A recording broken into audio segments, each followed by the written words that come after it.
There is something no one told you. Not your parents, not your teachers, not the institutions that shaped the way you see the world. And the silence wasn't accidental. It was deliberate, sustained across centuries with a precision that should unsettle anyone who stops long enough to notice it. Somewhere between the 1st and 2nd century, a piece of knowledge disappeared. Not gradually, not through the natural erosion of time. It was removed, replaced, reduced to decoration, to symbol, to ornament, stripped of everything that once made it dangerous. And what made it dangerous wasn't violence, wasn't politics, wasn't doctrine. What made it dangerous was this. It worked. It worked without intermediaries, without hierarchy, without anyone's permission. The human eye perceives roughly 10 million distinct colors. Science confirms this. What science hasn't fully explored, and what certain traditions understood with startling precision, is that specific frequencies of light don't just stimulate the retina. They interact with perception itself, with the inner architecture of consciousness, with the invisible layer between what you see and what you believe is real. Some frequencies narrow that architecture. Others open it completely. And for 2,000 years, the one frequency capable of dissolving the filters placed over human awareness has been kept from plain sight. This channel exists for those who sense that something is missing, not in the world, in the way we've been taught to see the world.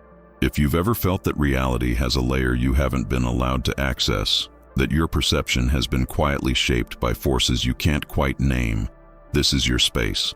Subscribe. Stay close. What we explore here isn't religion. It isn't theory.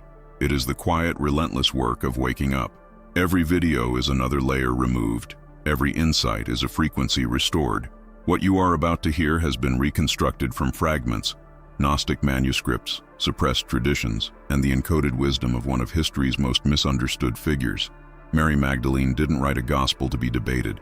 She carried a technology, a living perceptual technology that required no altar, no priest, no institution, only eyes willing to see differently. The question isn't whether you're ready to believe it. The question is whether you're ready to see it. Before anyone taught you what to believe, someone taught you how to see. That distinction matters more than almost anything else you'll encounter in this conversation. Belief can be questioned. Belief can be challenged, revised, dismantled over time. But perception, the raw, pre-verbal act of taking in reality, operates beneath the level of questioning. It happens before thought, before language, before doubt has a chance to form. And that is precisely why it became the preferred point of entry for control. Consider for a moment the world you move through daily, the colors on your screen right now, the lighting in the spaces where you work, where you worship, where you consume. None of it was designed casually. There is an entire science, well documented, academically studied, dedicated to the emotional and psychological effects of color on human behavior. Marketers know it, architects know it, and long before either of them existed, the keepers of ancient knowledge knew it with a depth that modern color theory has barely begun to approach. The Gnostic traditions, those early schools of spiritual inquiry that Rome worked so methodically to erase, described the visible spectrum not merely as light refracted through matter, but as a living field of influence. Each frequency carried a specific quality of experience, not metaphorically, functionally. Red didn't just suggest urgency, it activated the nervous system's threat response. Blue didn't merely evoke melancholy. When calibrated precisely, it induced states of passive receptivity, of quiet resignation dressed up as peace. The spectrum, in this view, was less a rainbow and more an instrument, and like any instrument, it could be played. What strikes most people, once they sit with this idea long enough, isn't the strangeness of it, it's the familiarity. You have felt this. You have walked into a room and felt inexplicably anxious without knowing why. You have sat beneath certain lighting and felt your thoughts slow, your resistance soften, your critical mind grow quiet and compliant. You have left certain environments feeling drained in a way that sleep didn't fully restore. You noticed the effect. You simply never had a framework for what was causing it. Here is what the ancient schools understood that we have largely forgotten. The eye is not a passive receiver. It is an active participant in the construction of your reality. What you look at doesn't just enter your mind. It shapes the mind doing the looking. The frequency of light that reaches your retina influences the neurochemical environment of your brain within milliseconds. This isn't mysticism. This is measurable biology. What the Gnostics added to that understanding was a layer that science is only now beginning to explore, that this influence extends beyond the brain, into something they called the perceptual field, the invisible architecture through which consciousness interprets experience. And if that field can be narrowed, if the frequencies surrounding a human being can be carefully selected to keep awareness contracted, emotional, reactive, and self-doubting, then something extraordinary follows. You don't need chains. You don't need walls. You don't need visible force of any kind. You simply need to control what people see, consistently, from birth, across every environment they inhabit. The prison becomes invisible because the bars are made of light. This is the context into which Mary Magdalene introduced something that had no precedent in the visible world. Not a teaching, not a doctrine, not a new set of rules to replace the old ones. A frequency, specific, precise, and utterly unlike anything the control architecture had accounted for, because it didn't operate within the spectrum being managed. It operated at the edge of it, at the exact point where the physical world of light touches something that has no physical name. That point has a color. And for 2,000 years, you were never supposed to know it existed. History has a particular way of handling people it cannot control. It doesn't always erase them completely. Erasure leaves a suspicious silence, and silence invites questions. Instead, it reduces them. It takes a figure of profound spiritual authority and repositions her as secondary, decorative, emotionally significant but intellectually peripheral, a supporting character in someone else's story. This is precisely what happened to Mary Magdalene, and the precision of that repositioning, the consistency of it across centuries, across translations, across institutional narratives, tells you more about what she actually carried than any single surviving text. She was not a footnote. The earliest Gnostic communities, those who maintained the unedited transmission of what had been witnessed and taught, placed her at the center, not beside the central figure of that era, but in direct dialogue with him, as an equal in perception, as someone who understood not just the words being spoken, but the frequency beneath the words. There is a reason the Gospel of Mary, recovered in the 19th century from Egyptian sands, begins with her receiving a teaching that the other disciples couldn't access. It wasn't favoritism, it was capacity. She had developed a quality of inner perception that most around her hadn't yet reached. What that gospel describes, in the fragmented, partially destroyed form in which it survived, is a transmission, not information exchanged between two minds, but something passed from one field of consciousness to another, a direct recognition of reality that bypassed the usual channels of language, argument, and belief. The disciples who witnessed it were unsettled, not because the content was strange, but because they couldn't locate where it had come from. It didn't arrive through any door they recognized. It simply was, suddenly present in the room, and then present inside them whether they wanted it or not. This is the woman the official record transformed into a repentant sinner, a weeping figure at the foot of a cross, loyal, emotional, devoted, but ultimately someone whose value lay in her feeling rather than her knowing. That repositioning required centuries of editorial work. References were softened, roles were minimized. A 6th century pope delivered a sermon that fused her identity with another woman entirely, cementing a false narrative that the Catholic Church didn't officially correct until 1969, nearly 1,400 years of deliberate misrepresentation. The question worth sitting with is not whether this happened. The historical record is clear that it did. The question is why it was worth the effort. You don't spend 14 centuries managing someone's reputation unless that reputation points towards something you need to keep contained.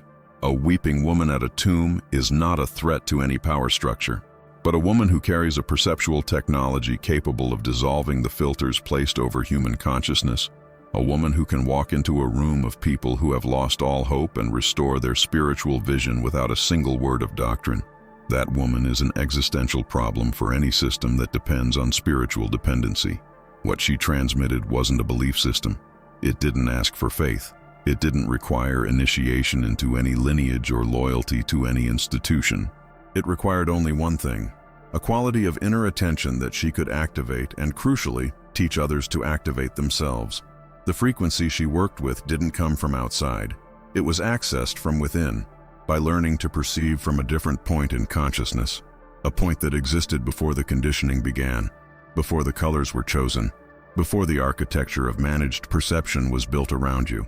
The Gnostic accounts that survived the systematic destruction of the 2nd through 4th centuries describe her method with a consistency that is difficult to dismiss. She didn't teach in the manner of a lecturer presenting arguments. She demonstrated. She shifted something in her own perceptual field, visibly, in a way that others in her presence could feel before they could see, and then she showed others how to find that same shift in themselves. The transmission was always personal, always direct, always free of intermediaries, and it always produced the same result. People who had been spiritually blind began to see, not metaphorically, perceptually. That is the woman history reduced to a minor character, and that is the frequency she carried, patient, undimmed, waiting in the margins of every text that tried to bury it. It was never fully destroyed. It was only displaced. Hidden in plain sight, the way the most dangerous truths always are.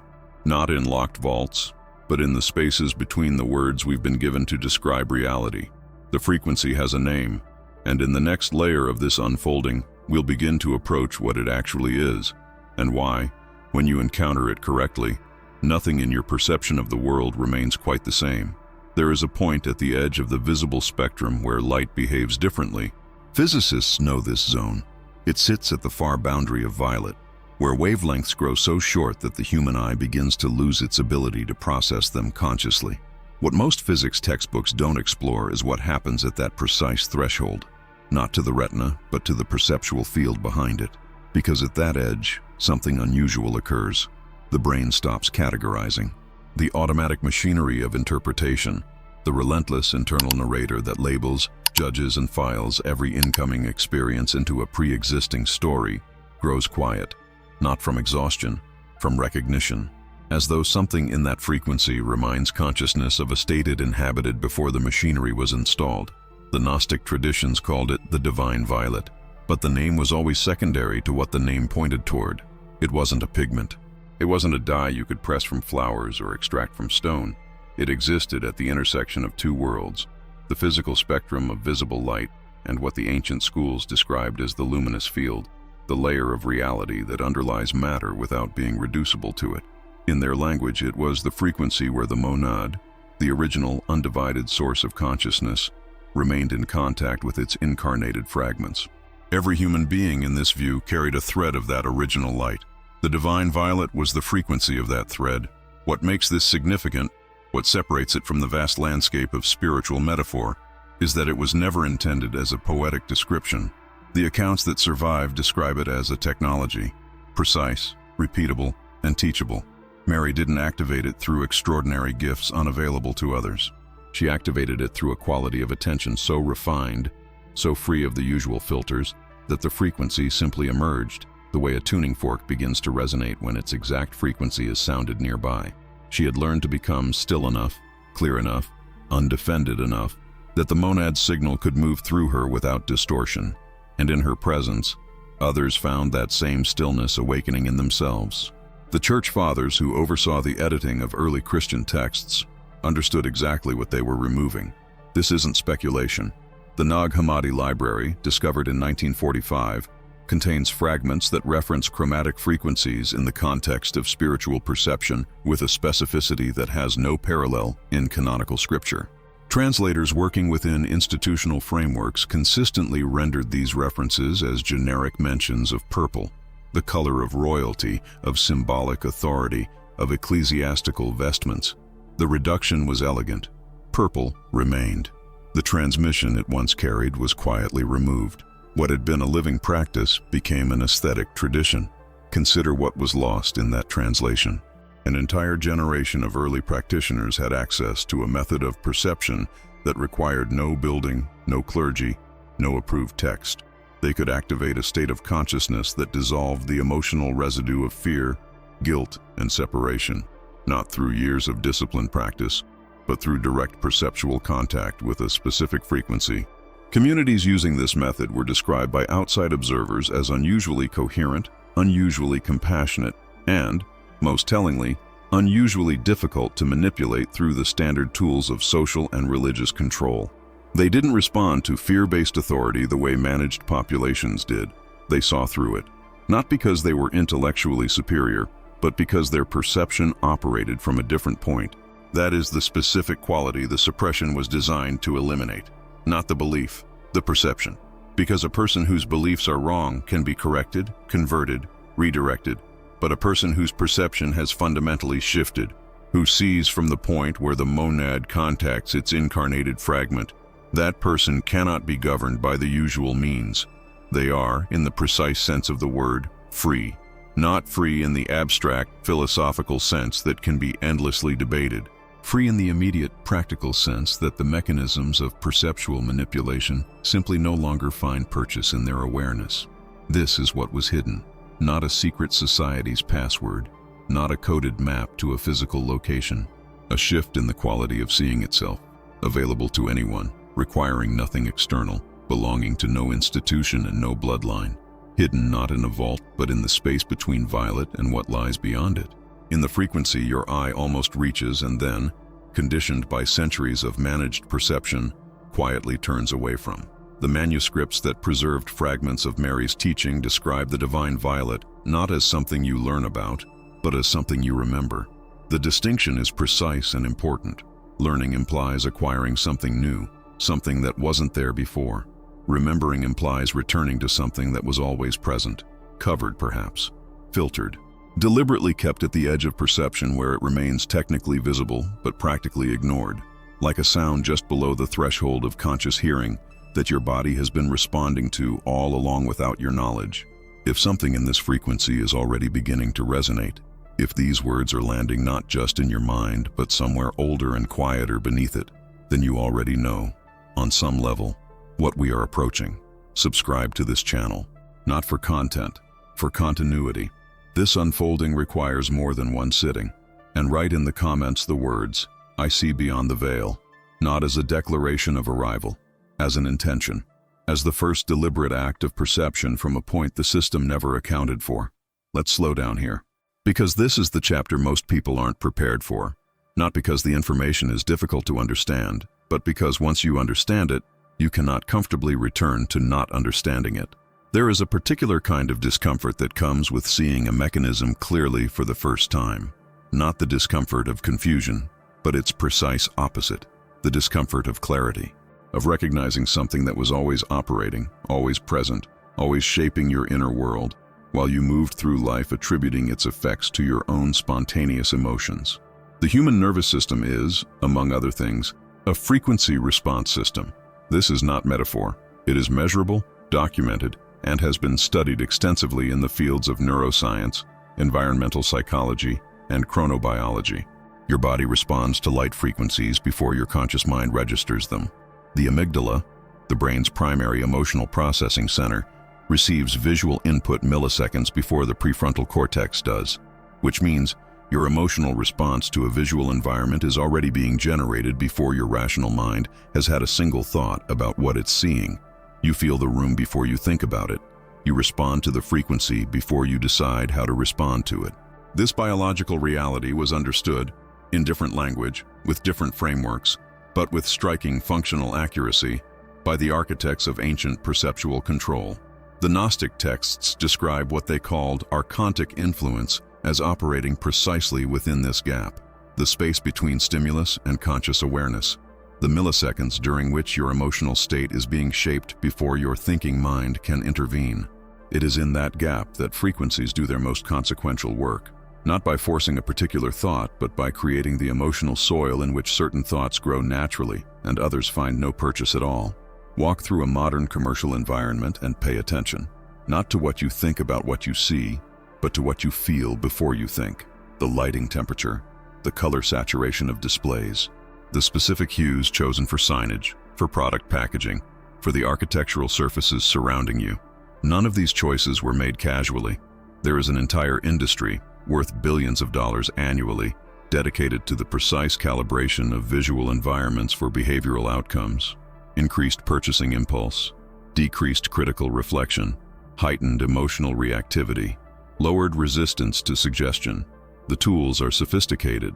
The science behind them is real, and it operates entirely within the frequency ranges that the ancient schools identified as the archontic spectrum, the bands of light most effective at keeping consciousness contracted reactive, and self-referentially small. What the Gnostic tradition adds to this picture, the layer that modern behavioral science hasn't yet formally integrated, is the concept of cumulative perceptual conditioning. A single exposure to a manipulated frequency has a modest effect, but a lifetime of immersion, from the screens of early childhood through the visual environments of school, commerce, worship, and entertainment, produces something far more significant. It produces a perceptual baseline, a default setting for consciousness that feels entirely natural, entirely personal, entirely yours, because you have never experienced anything different. The conditioning doesn't feel like conditioning. It feels like reality, and that is its most sophisticated feature. This is why the suppression of the divine violet was never just about one frequency. It was about maintaining the integrity of the managed spectrum. A consciousness that has genuinely contacted the divine violet doesn't just gain access to one new perception. It gains a reference point, a direct experiential memory of what unfiltered perception feels like. And once that reference point exists, the managed spectrum becomes visible as a managed spectrum. The frequencies that once operated invisibly now announce themselves. The emotional manipulations that once felt like your own spontaneous inner life now appear as what they are. External signals moving through a system that was always designed to receive them. This is the specific capability that 2,000 years of suppression were designed to prevent from becoming widespread. Not enlightenment in the abstract, theological sense. Not spiritual achievement as a rare attainment of exceptional individuals, but the ordinary, practical, democratically available ability to see the mechanism of influence operating around you and to choose, from a place of genuine freedom, how to respond to it. That ability doesn't require a guru. It doesn't require decades of monastic practice. It requires contact with a frequency that was always present at the edge of your perception, waiting with the patience of something that exists outside of time. The people in Mary's circle who received the transmission didn't become detached from the world. They didn't retreat into passivity or spiritual bypassing.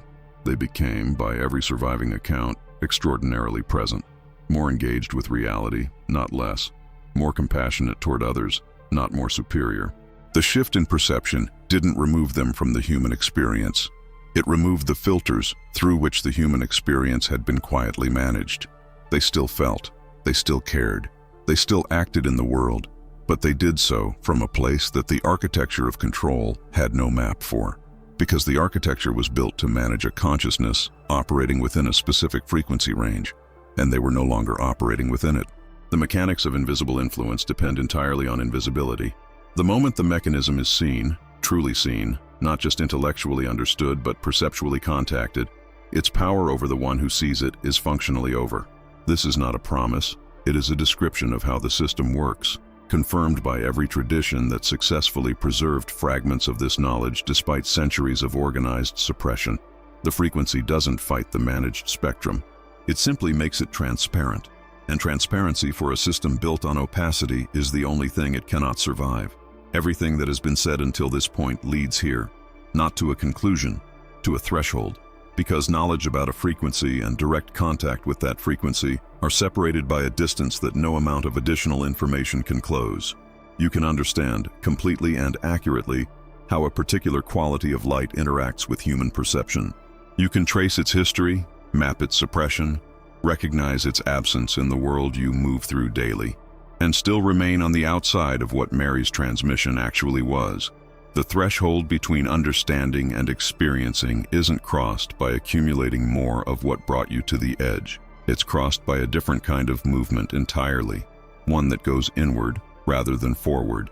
This is what the Gnostic schools meant when they distinguished between gnosis and belief. Belief is a position held by the mind about something external to itself.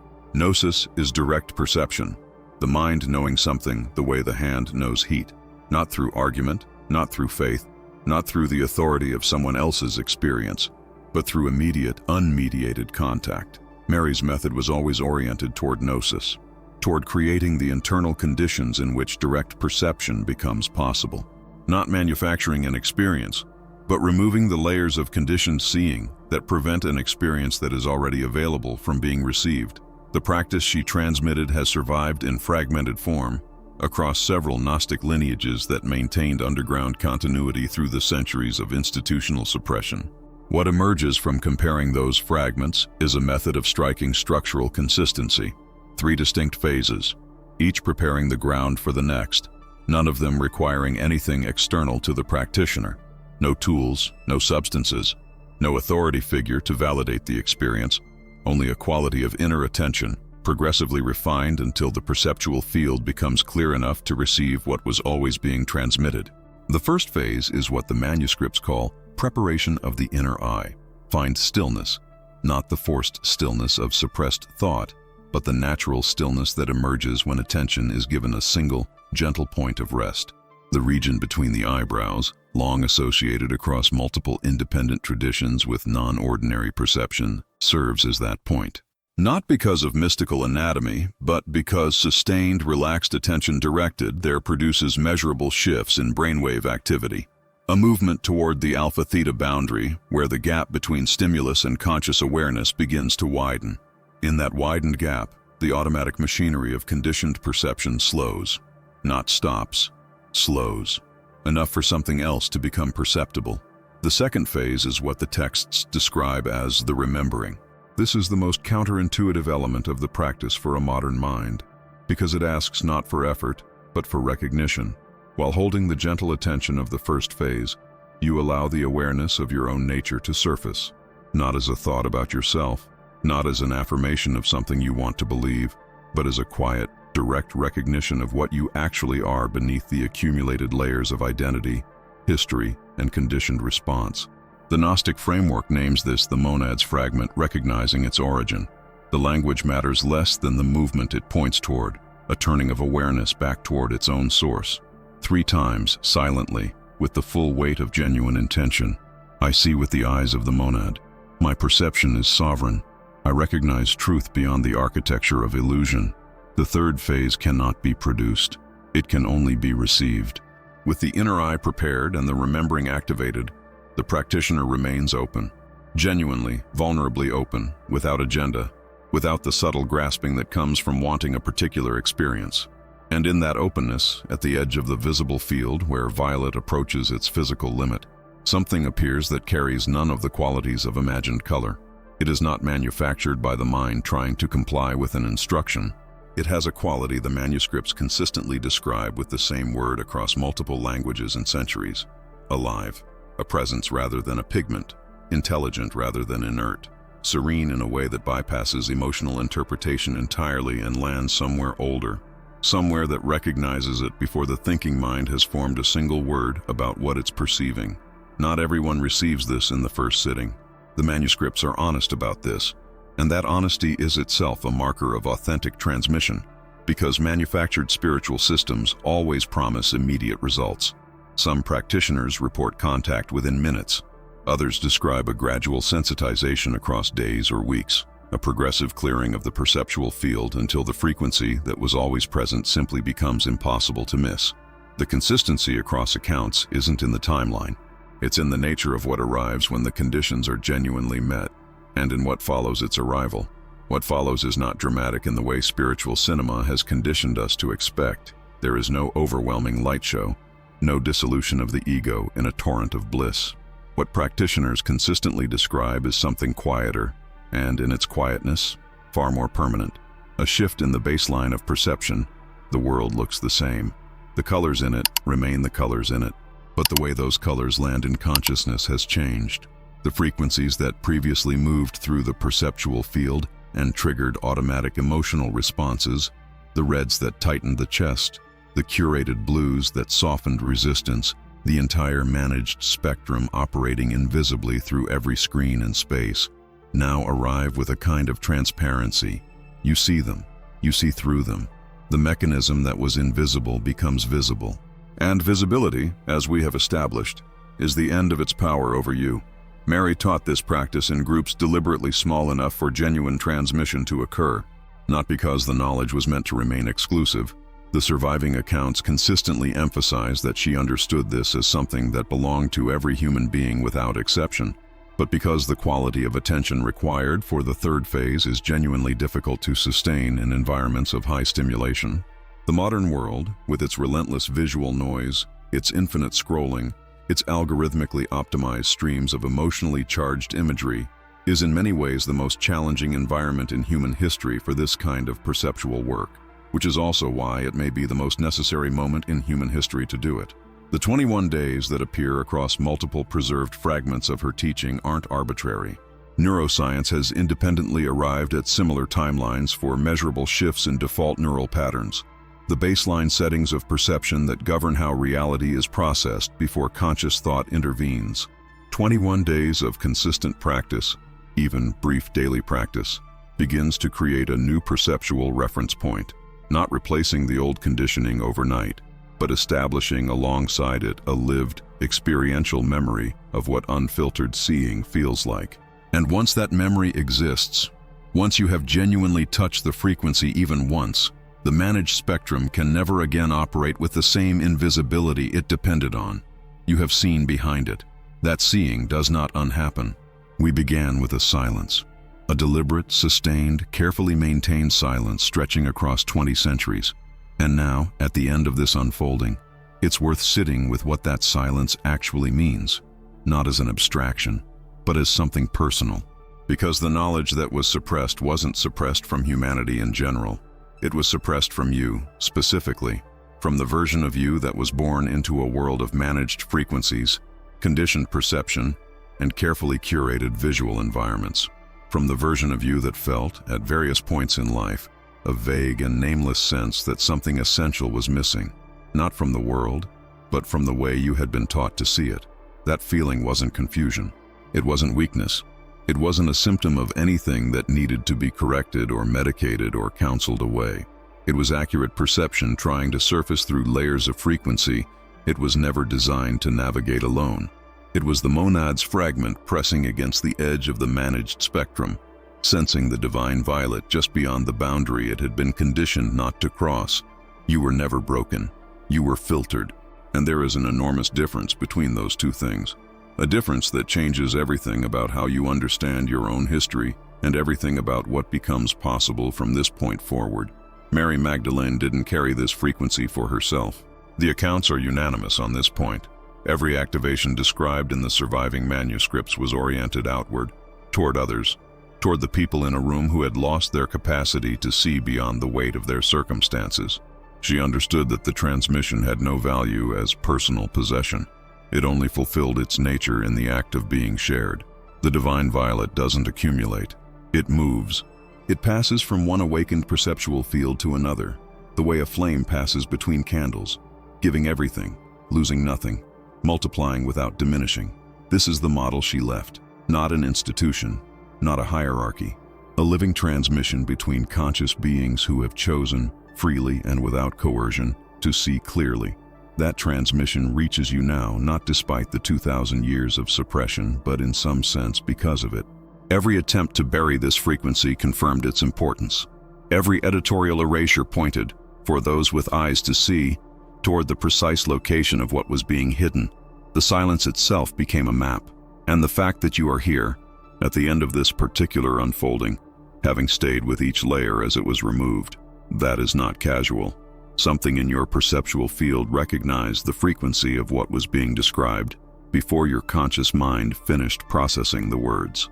That recognition is the beginning of the remembering, and the remembering, once begun, does not stop. The practice is yours now. The 3 phases, the preparation of the inner eye, the remembering of what you are beneath the conditioning, the receptive openness in which the divine violet arrives not as something new, but as something ancient returning to a field that was always its home. 21 days, not of discipline or effort, but of willingness, of choosing once each day to return to the point where the monad signal is clearest, where the managed spectrum grows transparent, and what lies beyond it becomes, quietly and irrevocably, visible. The world will look the same when you open your eyes. The screens will still be there. The commercial environments, the algorithmically designed emotional triggers, the entire architecture of managed perception, it will all still be present, exactly as it was. But you will move through it differently, not with superiority, not with fear, not with the exhausting vigilance of someone trying to resist something, with clarity, with the quiet, unshakable awareness of someone who has seen the mechanism and can no longer be fully captured by what they can fully see. That is the freedom Mary transmitted. Not freedom from the world, freedom within it, the only freedom that has ever been real. If this unfolding has shifted something in you, if any layer of what was explored here landed somewhere deeper than intellectual interest, then carry it forward. Not by holding it privately, but by doing what every genuine transmission requires, passing it on. Share this with someone whose eyes you have noticed searching for something they can't quite name. Subscribe to this channel and stay close. This was one frequency among many that have been waiting in the margins of the official record, patient and undimmed, for the moment when enough people were ready to receive them. And leave a comment with your own reflection, not a prescribed phrase this time, but your own words. What shifted? What did you see? What are you beginning to remember? The divine violet was never lost. It was waiting. It was always waiting, at the edge of the spectrum, at the edge of your perception, at the exact point where the world as you were taught to see it ends, and the world as it actually is begins. That edge is not far from where you are standing right now. It never was. The frequency belongs to no one, which means it belongs to everyone, including you.